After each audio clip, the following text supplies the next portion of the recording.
तो दोस्तों इस पार्ट को शुरू करने से पहले मैं एक बात बता दूं कि अगर आपने अभी तक इसके पार्ट 1 और पार्ट 2 को नहीं देखा है तो जाकर आगे उसको देख लो। मैंने उनका लिंक इस वीडियो के नीचे डिस्क्रिप्शन पे दे रखा है। तो दोस्तों इस पार्ट के शुरुआत पे हम देखते हैं बोरुतो काफी उदास होकर होकागे ऑफिस के वहाँ से निकल पड़ता है और रास्ते पर चलते हुए अपने मन में कह रहा होता है, मुझे बिल्कुल भी बिलीव नहीं हो रहा है कि वो ब्लडी ओल्ड मैन सकुरा सान के साथ ऐसा भी कर सकता है। मुझे मॉम के लिए काफी दुख फील हो रहा है, यू ब्लडी इडियट। फिर तभी बोरुतो को पास में से कोई कहता है, हे तुम यहाँ पर बच्चे। फिर बोरुतो उसकी तरफ देखते हुए कहता है, क्या? फिर वो आदमी कहता है, जल्दी यहाँ पर आओ, मेरे पास तुम्हारे लिए कुछ जरूरी चीज है जिसको तुम्हें चाहिए होगा। मैं श्योर हूँ कि तुम्हें ये पसंद आएगा। फिर बोरुतो उसके पास में जाकर देखता है और इसी के साथ वो बंदा कहता है, मैं तुम्हें समझ पा रहा हूँ, तुम काफी उदास लग रहे हो, शायद किसी प्रॉब्लम की वजह से, है ना? तो इसीलिए ये लो, तुम अपने साथ ये रखो। फिर बोरुतो कहता है, ये क्या है? फिर वो बंदा कहता है, ये एक खास तरीके का पत्थर है जिसको अपने साथ रखोगे तो तुम्हारी किस्मत के सभी प्रॉब्लम अपने आप सॉल्व होने लगेंगे, पर इसका एक साइड इफेक्ट भी है। और इतना कहते ही तभी वहाँ पर एक पुलिस आता है और उस बंदे से कहता है,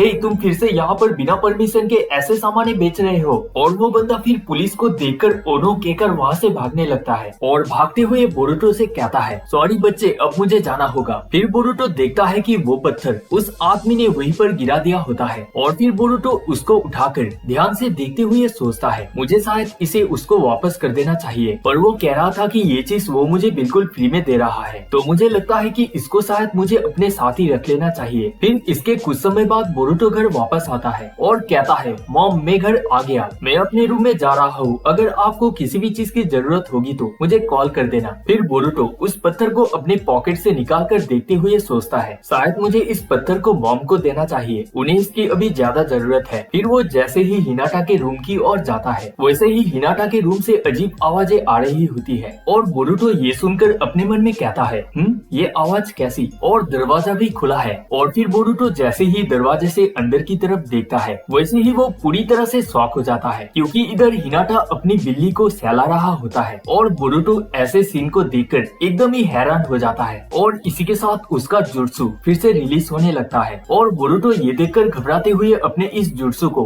फिर से शांत करने के लिए कोने में जाकर स्कूटर चलाने लगता है। और तभी हम देखते हैं उसके पीछे से अचानक से तभी ही हिमावारी आती है और इसी के साथ हिमावारी बोरुतो के औजार को स्नेक समझकर डर के मारे अपनी बैकुगान को एक्टिवेट करके बोरुतो के औजार पर काफी जोरदार एक हिट करती है, जिसके वजह से सब खत्म, टाटा बाय बाय, ना बचा बांस ना अब बजेगा बांसुरी। और इसी के साथ बोरुतो का उस खतरनाक वाला जुत्सु का खेल भी पूरी तरह से खत्म हो जाता है। मतलब कि वो जादुई पत्थर सच में किस्मत के प्रॉब्लम को सॉल्व कर देता है। मतलब कि उस पत्थर की वजह से हिमावारी ने बोरुतो का ऐसा इलाज कर दिया कि अब कोई भी इस तरह का जुत्सु फ्यूचर में बोरुतो का कुछ भी नहीं बिगाड़ पाएगा, क्योंकि अब उसके पास इसके बाद बांस ही नहीं रहा तो बांसुरी कैसे बजेगा। तो दोस्तों इसी के साथ ये स्टोरी आखिर में यहीं पर खत्म होता है। तो आप सभी को ये स्टोरी कैसा लगा मुझे नीचे कमेंट पे जरूर बताना और जाते जाते वीडियो पर लाइक कर देना। तो दोस्तों इसी के साथ thanks for watching and bye, मिलते हैं नेक्स्ट वीडियो में।